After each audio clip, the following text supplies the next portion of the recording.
नमस्कार दोस्तों, राधे राधे।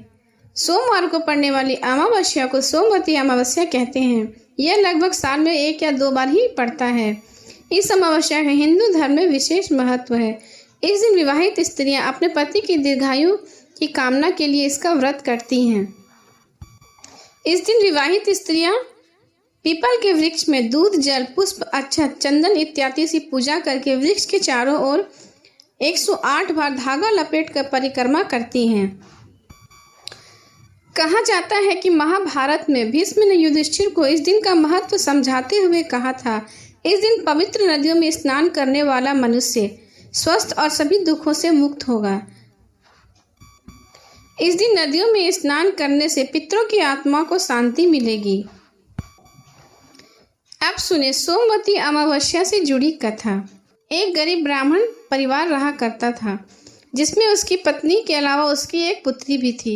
पुत्री धीरे धीरे बड़ी होने लगी। उस लड़की में समय के साथ सभी गुणों का विकास होने लगा। लड़की सुंदर, संस्कार और गुणवान भी थी, लेकिन गरीब होने के कारण उसका विवाह नहीं हो पा रहा था। एक दिन ब्राह्मण के घर एक साधु जी पधारे, जो कि कन्या के सेवा भाव से काफी प्रसन्न हुए। कन्या को लंबी आयु का आशीर्वाद देते हुए साधु ने कहा कि कन्या की हथेली में विवाह योग्य रेखा नहीं है। ब्राह्मण दंपति ने साधु से उपाय पूछा कि कन्या ऐसा क्या करे जिसके उसके हाथ में विवाह योग बन जाए। साधु ने कुछ देर विचार करने के बाद अपने दृष्टि से ध्यान करके बताया कि कुछ ही दूरी पर एक गांव में सोना नाम की धोबिन अपने बेटे और बहू के साथ रहती है, जो कि बहुत ही संस्कार संपन्न तथा पति परायण है। यदि यह कन्या उसकी सेवा करे और उस महिला इसकी शादी में आकर अपने मांग का सिंदूर इसे लगा दे, उसके बाद इस कन्या का विवाह हो तो इस कन्या का वैधव योग मिट सकता है। साधु ने यह भी बताया कि वह महिला कहीं आती जाती नहीं है। यह बात सुनकर ब्राह्मणी ने अपनी बेटी से धोबिन की सेवा करने की बात कही तो ब्राह्मण की बेटी तैयार हो गई। कन्या सुबह ही उठकर सोना धोबिन के घर जाकर साफ सफाई और अन्य कार्य करके अपने घर वापस आ जाती। सोना धोबिन अपनी बहू से पूछती कि तुम सुबह सुबह उठकर सारे काम कर लेती हो और पता भी नहीं चलता। बहू ने कहा, माँ जी, मैंने तो सोचा कि आप ही सुबह उठकर सारे काम खुद ही कर लेती हैं, मैं तो देर से उठती हूँ। इस पर दोनों सास बहू निगरानी करने लगी कि कौन है जो सुबह आकर घर का सारा काम कर कर चला जाता है। कई दिनों के बाद सोना धोबिन ने देखा कि एक कन्या अंधेरे में घर में आती और सारा काम करने के बाद चली जाती है। एक दिन जब वो जाने लगी तो सोना धोबिन उसके पैर पर गिर गई। पूछने लगी कि आप कौन हो और इस तरह में छुपकर मेरे घर की चाकरी क्यों करती हैं। तब कन्या ने साधु द्वारा कही गई सारी बात बताई। सोना धोबिन पति परायण थी, उसमें तेज था, वह तैयार हो गई। सोना धोबिन के पति थोड़ा अस्वस्थ था। उसने अपनी बहू से अपने लौट आने तक घर पे ही रहने को कहा और उसकी शादी में चली गई। सोना धोबिन ने जैसे ही अपने मांग का सिंदूर कन्या की मांग में लगाया, उसका पति मर गया। उसे इस बात का पता चल गया। वह घर से निर्जला ही चली थी। यह सोचकर कि रास्ते में कहीं पीपल का पेड़ मिलेगा तो उसे भंवरी देकर और इसकी परिक्रमा करके ही जल ग्रहण करेगी। उस दिन सोमवती अमावस्या थी। ब्राह्मण के घर से मिले पुए पकवान की जगह उसने ईंट के टुकड़े 108 अपने थैले में भर लिए। उसके बाद रास्ते में उसे एक पीपल का पेड़ दिखाई दिया। वहां पर उसने 108 बार पीपल के पेड़ की परिक्रमा की और उसे भंवरी दी। उसके बाद जल ग्रहण किया। सोना धोबिन के ऐसे करते ही उसका पति जीवित हो गया और इधर ब्राह्मण की पुत्री का भी विवाह हो गया। और उसके बाद सोना धोबिन ने ब्राह्मण की पुत्री को सौभाग्यवती होने का आशीर्वाद दिया और वहां से चली गई। प्रेम से बोले शंकर भगवान की जय। अब सुने सोमवार की व्रत कथा। अमरपुर नगर में एक धनी व्यापारी रहा करता था। दूर दूर तक उसका व्यापार फैला हुआ था। नगर में उस व्यापारी का सभी लोग मान सम्मान किया करते थे। इतना सब कुछ होने पर भी व्यापारी मन से हमेशा दुखी रहा करता था, क्योंकि उस व्यापारी का कोई पुत्र नहीं था। दिन रात उसे एक ही चिंता सताती थी कि उसकी मृत्यु के बाद उसके इतने बड़े व्यापार और धन संपत्ति को कौन संभालेगा।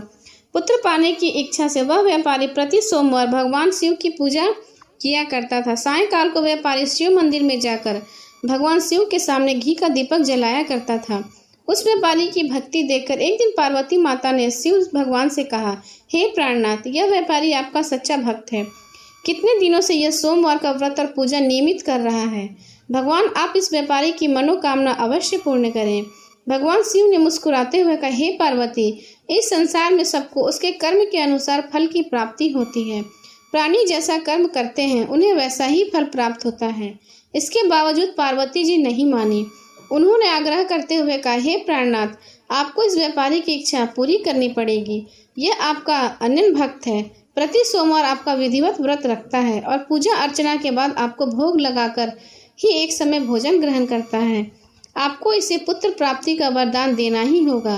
पार्वती का इतना आग्रह देखकर भगवान शिव ने कहा, तुम्हारे आग्रह पर मैं इस व्यापारी को पुत्र प्राप्ति का वरदान तो दे देता हूँ, लेकिन इसका पुत्र सिर्फ 16 वर्ष तक ही जीवित रहेगा। उसी रात भगवान शिव ने स्वप्न में उस व्यापारी को दर्शन देकर उसे पुत्र प्राप्ति का वरदान दिया और उसके पुत्र के 16 वर्ष तक जीवित रहने की बात भी बताई। भगवान द्वारा वरदान से व्यापारी को कोई खुशी नहीं हुई और उसे अपने पुत्र की अल्प आयु की चिंता सताने लगी। व्यापारी पहले की तरह सोमवार का विधिवत व्रत करता रहा। कुछ महीने पश्चात उसके घर में अति सुंदर पुत्र उत्पन्न हुआ। पुत्र जन्म से व्यापारी के घर में खुशियां भर गई। अब बहुत धूमधाम से पुत्र जन्म का समारोह मनाया गया। व्यापारी को पुत्र जन्म की अधिक खुशी नहीं थी, क्योंकि उसे पुत्र की अल्प आयु का रहस्य पता था। यह रहस्य घर में किसी को नहीं मालूम था। विद्वान ब्राह्मणों ने उस पुत्र का नाम अमर रखा। जब अमर 12 वर्ष का हुआ तो शिक्षा के लिए उसे वाराणसी भेजने का निश्चय किया गया। व्यापारी ने अमर के साथ उसके मामा दीपचंद को बुलाया और उससे कहा कि अमर को शिक्षा प्राप्त करने के लिए वाराणसी छोड़ आओ। अमर अपने मामा के साथ शिक्षा प्राप्त करने के लिए चल दिया। रास्ते में जहाँ भी अमर और दीपचंद रात्रि विश्राम ठहरते, वहीं यज्ञ करते और ब्राह्मणों को भोजन कराते। लंबी यात्रा के बाद अमर और दीपचंद एक नगर में पहुंचे। उस नगर की राजा की कन्या के विवाह की खुशी में पूरे नगर को सजाया गया था। निश्चित समय पर बारात आ गई, लेकिन वर का पिता अपने बेटे के एक आंख से काने होने के कारण बहुत चिंतित था। उसे इस बात का भय सता रहा था कि कहीं राजा को इस बात की पता चले तो वह विवाह से इनकार कर देगा और उसकी बदनामी होगी। वर के पिता ने अमर को देखा तो उसके मस्तिष्क में एक विचार आया। उसने सोचा, क्यों न इस लड़के को दूल्हा बनाकर राजकुमारी से विवाह करा दूं। विवाह के बाद इसको धन देकर विदा कर दूंगा और राजकुमारी को अपने नगर ले जाऊंगा। वर के पिता ने इसी संबंध में अमर और दीपचंद से बात की। दीपचंद ने धन मिलने की लालच में वर के पिता की बात स्वीकार कर ली। अमर को दूल्हे के वस्त्र पहनाकर राजकुमारी चंद्रिका से उसका विवाह करा दिया गया। राजा ने बहुत सा धन देकर राजकुमारी को विदा किया। अमर जब लौट रहा था उसे सच छिपा नहीं सका और उसने राजकुमारी की ओढ़नी पर लिख दिया, राजकुमारी चंद्रिका, तुम्हारा विवाह तो मेरे साथ हुआ है। मैं तो वाराणसी में शिक्षा प्राप्त करने जा रहा हूँ। अब तुम्हें जिस नवयुवक की पत्नी बनना पड़ेगा वह काना है। जब राजकुमारी ने अपनी ओढ़नी पर लिखा और पढ़ा तो उसने काने लड़के के साथ जाने से इनकार कर दिया।